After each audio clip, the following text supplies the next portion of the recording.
کیا اسلام میں قسم کھانا منع ہے؟ کیا قسم کو پورا کرنا واجب ہے؟ اور قسم توڑنے کا کفارہ کیا ہوتا ہے؟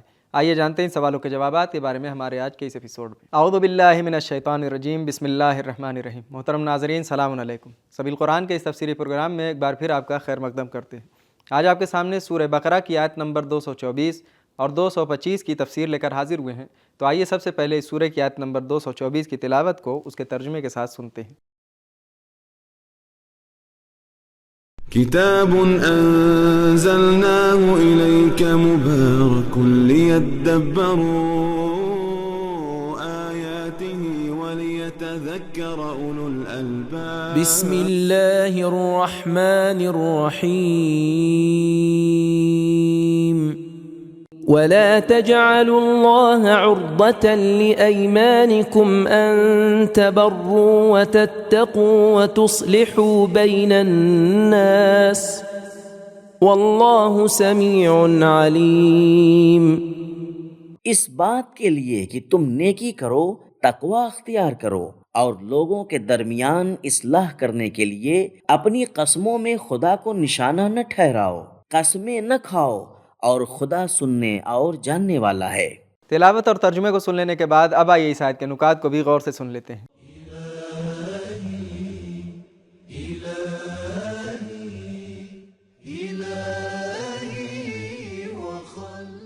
متعدد تفاسیر میں من جملہ مجمع البیان اور روح البیان میں اس آیت کی شان نزول میں لکھا ہے کہ اصحاب رسول خدا صلی اللہ علیہ وآلہ وسلم میں سے ایک صحابی عبداللہ بن رواحہ کے داماد اور بیٹی کے درمیان اختلاف پیدا ہو گیا، تو انہوں عبداللہ بن رواحہ نے قسم کھا کر کہا کہ وہ ان کے معاملے کی اصلاح کے لیے ان میں کسی قسم کی مداخلت نہیں کریں گے۔ اس موقع پر یہ آیت نازل ہوئی اور اس طرح کی قسموں کو ممنوع قرار دے دیا گیا۔ ایمان کا لفظ یمین کی جمع ہے جس کا معنی قسم ہے۔ کلمہ عرضتن کا معنی پیش کرنا یا معنی قرار دینا ہے۔ قسمیں کھا کر اپنی بات کا جواز پیش نہ کرو اور اپنی ذمہ داری سے جان چھڑانے کی کوشش مت کرو۔ اس طرح سے نیک کاموں اور ان کے ثواب سے خود کو محروم نہ کر لو۔ ہر جگہ خدا اور اس کے مقدس نام کو استعمال نہ کرو۔ یہ کام بذات خود ایک طرح کی گستاخی اور بے ادبی ہے۔ امام جعفر صادق علیہ السلام فرماتے ہیں، خدا کی قسم نہ کھایا کرو، خواہ سچی ہو یا جھوٹی ہو۔ بہار جلد نمبر 76 صفحہ نمبر 47۔ نکات کو سن لینے کے بعد اب آئیے اس آیت میں موجودہ پیغامات کو بھی سنتے ہیں۔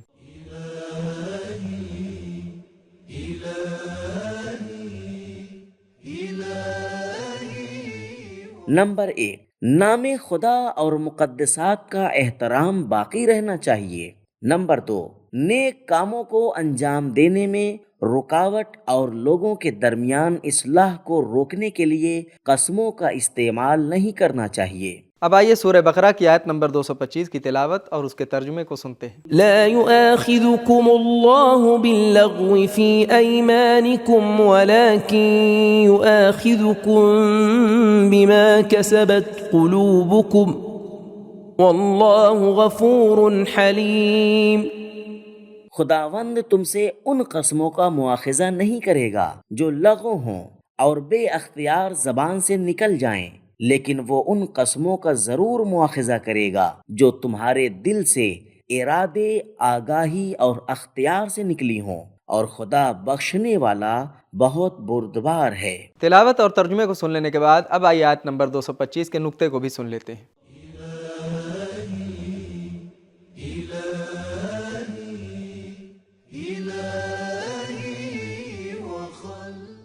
جو قسمیں بغیر توجہ کے یا غصے کی حالت میں بے سوچے سمجھے زیادہ باتیں کرنے، جلد بازی اور تیز زبانی کی وجہ سے انسان کی زبان سے نکل جاتی ہیں، ان کی کوئی قانونی حیثیت نہیں ہوتی۔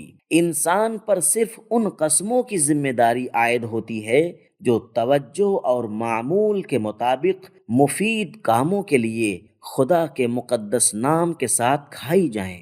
اس طرح کی قسمیں شرعی طور پر واجب العمل ہوتی ہیں اور ان کا توڑنا حرام ہے۔ ان کے توڑے جانے کا کفارہ 10 فقیروں کو کھانا کھلایا جائے یا انہیں لباس دیا جائے یا پھر ایک غلام کو آزاد کیا جائے۔ اگر مذکورہ صورتوں میں سے کسی ایک پر بھی عمل درآمد ممکن نہ ہو تو پھر 3 دن کے روزے رکھے جائیں اور استغفار کی جائے۔ سورہ مائدہ آیت نمبر 89۔ نقطے کو سن لینے کے بعد اب آئی اس آیت کے پیغامات کو بھی غور سے سنتے ہیں۔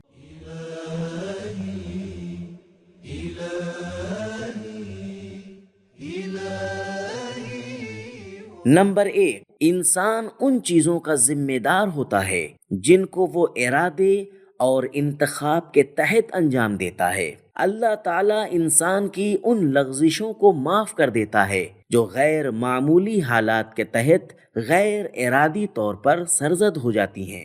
نمبر 2، انسان کی نیت اور اس کا ارادہ ثواب اور عذاب کا معیار ہے۔ نمبر 3، اللہ تعالیٰ کے حلم اور مغفرت کا ایک جلوہ انسان کی غیر ارادی خطاؤں کو معاف کرنا ہے۔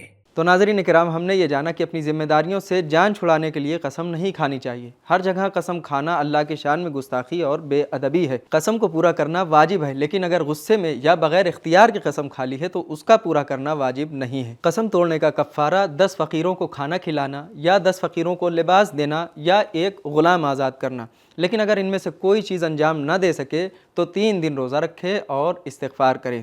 یہ تھے ہمارے سوالوں کے جوابات۔ ملتے ہیں اگلے ایپیسوڈ میں، تب تک کے لیے خدا حافظ۔